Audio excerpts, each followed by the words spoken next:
I want real-life scientific epiphanies. You want me to do homework? I have to explain to my professors. I'm gonna need the equivalent of a whole vibranium mountain to be great. Do you think Tony Stark would be Tony Stark if he wasn't a billionaire? I won't roast Tony Stark off rip, but I don't have a billion. Oh, here we go again.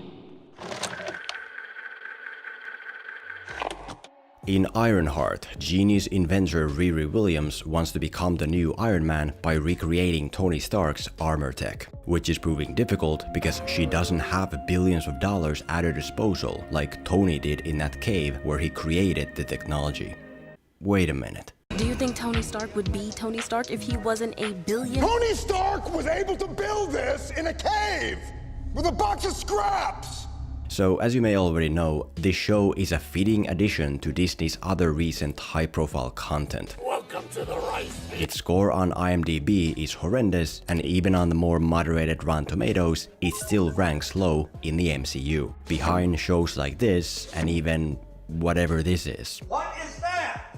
What the I mean, Disney itself seemed to have so little faith in Ironheart that they released it in 2 chunks, as if to get past discussion about it as fast as possible. I wonder why. Actually, I don't wonder why. Everyone could see what would happen when the show came out. It's the kind of show that's very easy for the internet to target and hate and criticize. And sure, some of that hate was unavoidable, just the internet being the internet. Terrible. It's not ideal, but it is what it is. I once had someone comment that they're gonna find me and blow my kneecaps with a shotgun because of my Birds of Prey video. Welcome to the internet. But that aside, there are also proper reasons for why people are disliking and dunking on Ironheart. It is very much in line with the other Disney shows we've covered before, making the same mistakes in its own way. The kind of foundational TV mistakes that turn it into consumable content that's very easy to pick on. The hero is bland and boring and extremely unsupportable, because she's essentially given Tony Stark's faults without the redeeming qualities that made him great. The scenes feel like vanilla that you can leave on in the background, because most often nothing significant ever happens. And the overall point of the show is too unclear and weak to maintain audience interest, which is why there isn't a lot of interest. Well, I'm out, man. So today, let's dive into the core TV flaws of Ironheart to understand where all the online criticism is coming from and what to avoid in our own TV work. And at the same time, let's see how many episodes I'm able to watch before I can't go on anymore. Is it more than Secret Invasion? More than the Acolyte? Let's see. Oh, and if you do like me covering shows like this, leave a like, cause the only reason I even watch them is for you.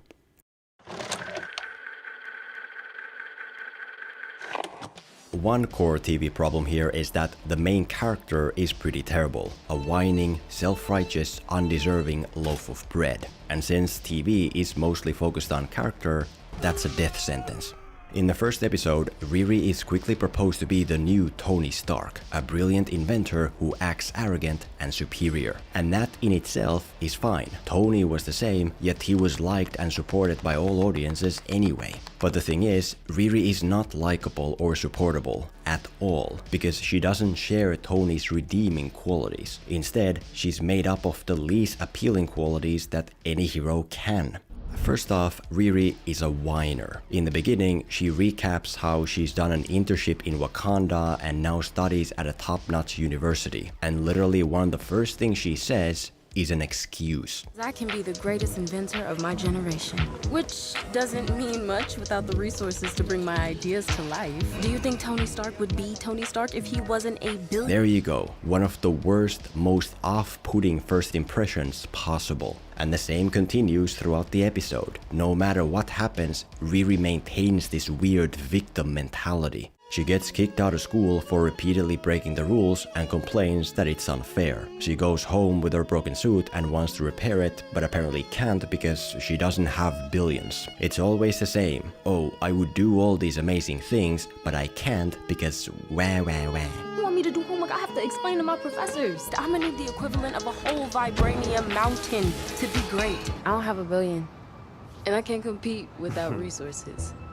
And the fact is that people hate complainers in real life and in stories. Even if the complaining is justified, which in this case it really isn't, it's a major turnoff. Tony Stark was in the most dire situation imaginable, yet he didn't stop to complain or to make excuses. He did the best he could with what he had. That's admirable. This is not. Nobody likes a whiner.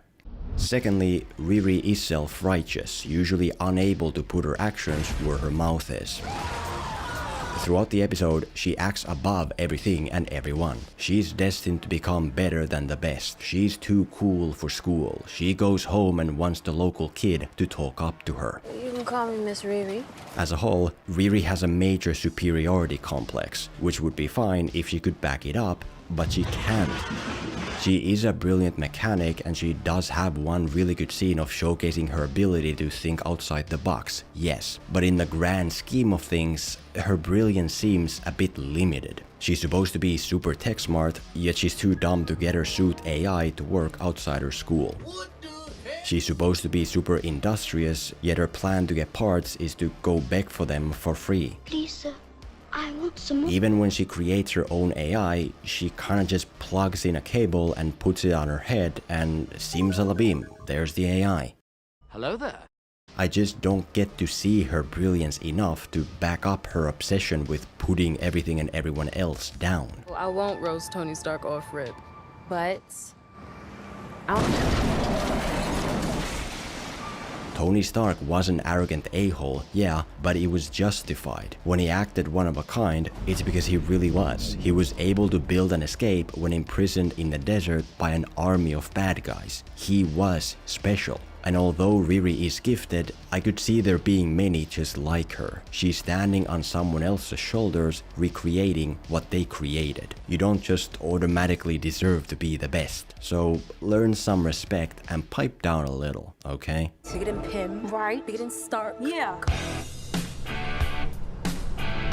Thirdly, Riri doesn't earn the audience's respect. Whereas Tony got the viewers on his side by going through hell and working hard to fix his mistakes, she doesn't. She's got everything quite well. A great internship, a great school, a loving home to go to with no issues after being expelled, and even when she can't buy something, someone else shows up to do it for her. You know how it is.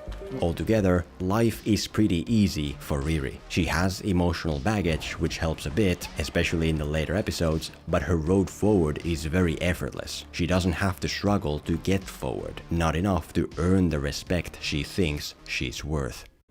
And finally, Riri is boring and aimless. She has the silent charisma of a loaf of bread, and usually it's others that dictate her direction for her. Hey, you're expelled, go home. Okay. Hey, you can come work for us on these robberies that you know nothing about. Okay. She's incredibly passive and weak. She doesn't make the story happen. The story happens to her.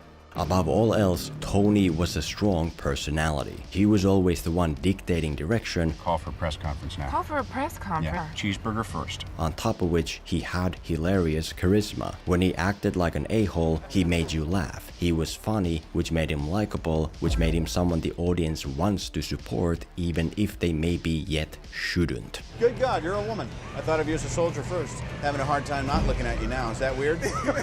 Come on, it's okay, laugh. And Riri just isn't that. She's boring, directionless, borderline unlikable with all the other unredeemed negatives added on top. And a TV show led by a character like that most likely can't bear the weight.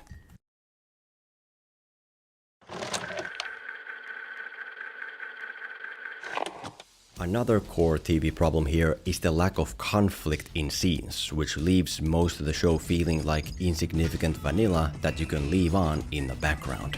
And to be clear, there is conflict and exciting stuff happening whenever there's action, in the second episode especially. After Riri has joined a gang to make money, they go do a heist in this Tesla tunnel, and it's pretty exciting. It lacks setup and stakes and purpose and other stuff we'll get into later, but at least something is happening. Fair enough.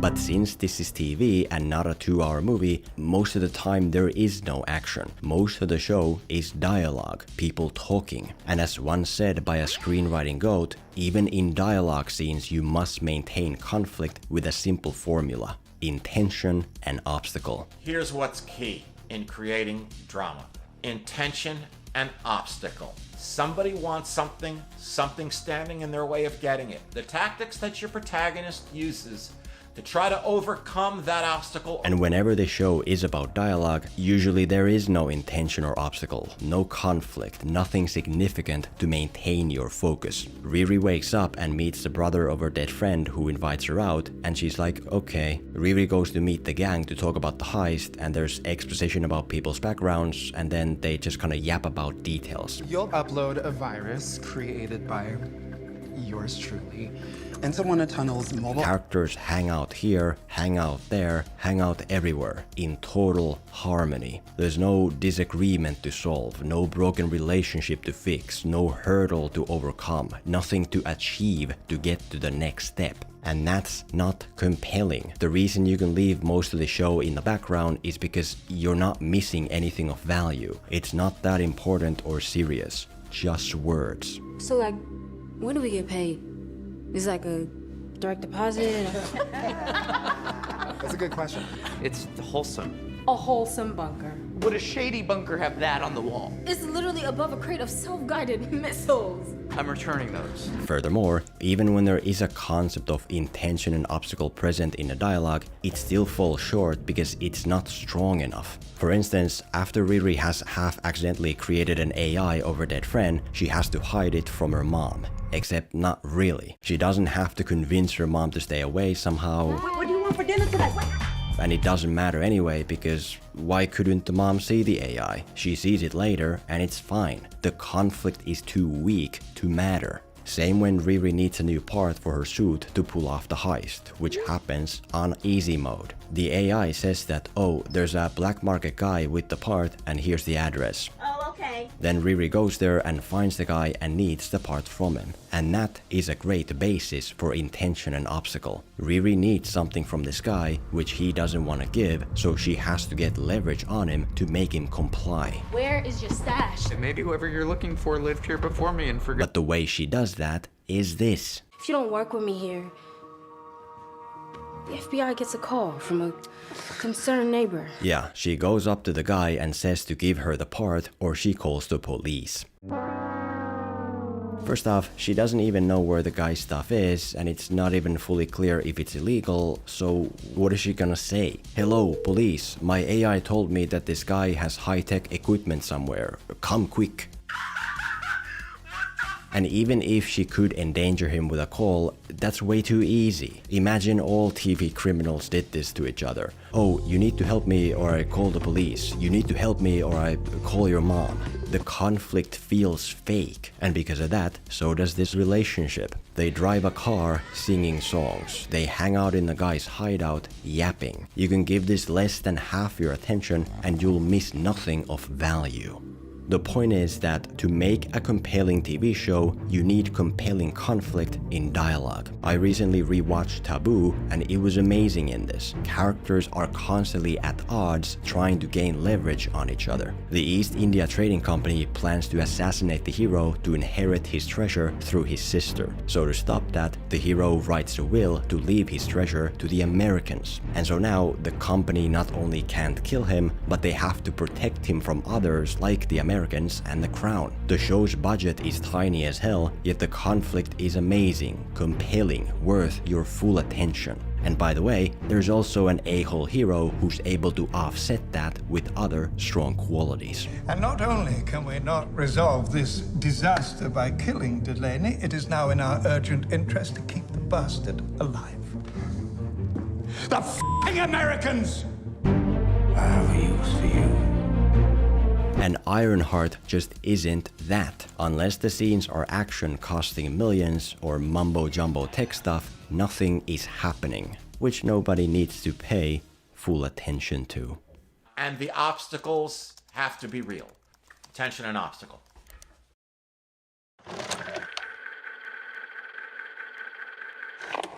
Another core TV problem here is the lack of a story engine with a show-defining question, which basically means that it's not very clear what this show is.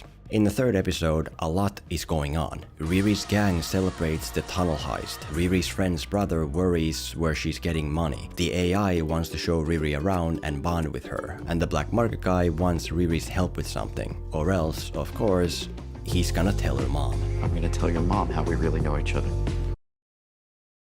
And to be clear, that's fine. Having many subplots in a show is necessary, and some of these are even pretty good, like the relationship with the AI. But what's not so fine is that the main point of the show is still unclear. The central question that the audience should stick around to get an answer for. The story engine defining what the show is. For example, to sell drugs to make money for your family before you die, to leverage your inheritance to gain wealth and passage to the new world, to break your brother out of prison. Look, whatever you got going on, fill me in. 'Cause I'm in the dark here. I've seen the blueprints. Better than that. I've got them on me.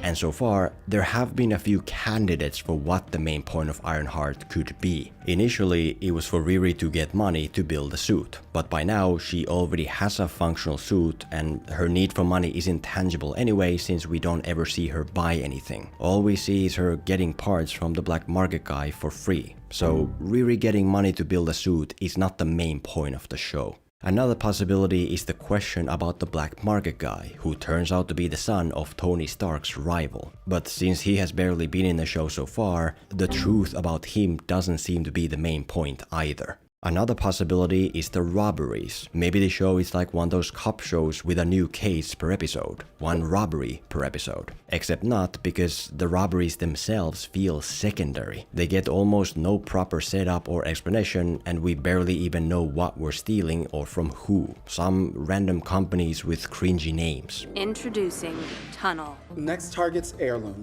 Wait, robbing the Sheila Zarate? Who? So the robberies aren't the main point of the show either.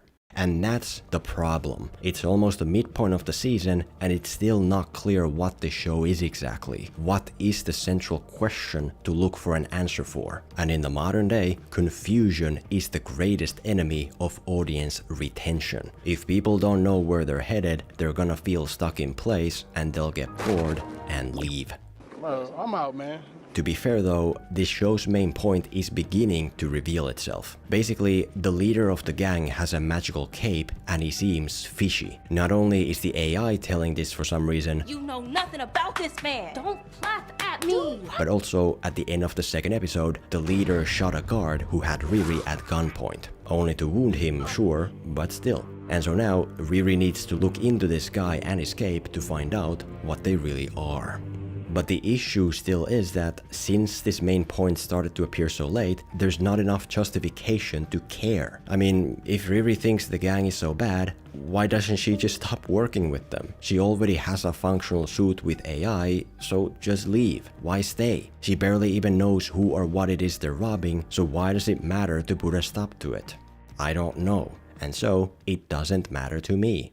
And for context, imagine if this story engine was prioritized earlier in a stronger way. For instance, maybe Riri needs money to develop the suit for a specific purpose, and to get that money, she joins this gang. But pretty soon, something happens to make her realize that she made a mistake. Maybe the leader shoots the guard dead in front of her because he saw their faces, and there can be no witnesses. Makes more sense anyway, since if the guard is alive, how come he can't identify Riri as one of the robbers? And so now, Riri wants to get out, but can't because she's still needed. And it becomes clear that she and everyone close to her will suffer the guard's fate if she tries. That's what the show would be. Riri getting stuck in this dangerous gang, needing to play along long enough to be able to fight her way out, to finish her suit and find a way to defeat the leader with it, to prevent the tragedy of her past from happening again. A bit like how one Breaking Bad season was primarily about Walt trying to get away from Gus. It's a small change, but it would give the show a stronger direction from the start. Because currently, I don't know why stuff matters. Yes, I'm aware that apparently the gang maybe killed one old member off screen. And yes, I'm aware that the Cape is whispering to the leader menacingly. But that's not enough. It's not clear if the leader would come after Riri and her family if she left. It's not clear why a whispering Cape needs to be stopped. Isn't Moon Knight exactly the same? And he's a hero, right? You will give him nothing. So why is this worse? I don't know. I think I'm beginning to know, but by now, it's too late for me to care. By now, I cannot be asked to go on. There is no central point or question here strong enough to keep me hooked, to make me feel like I need to see more. And that is why Ironheart is a show that's very easy to shrug off like nothing.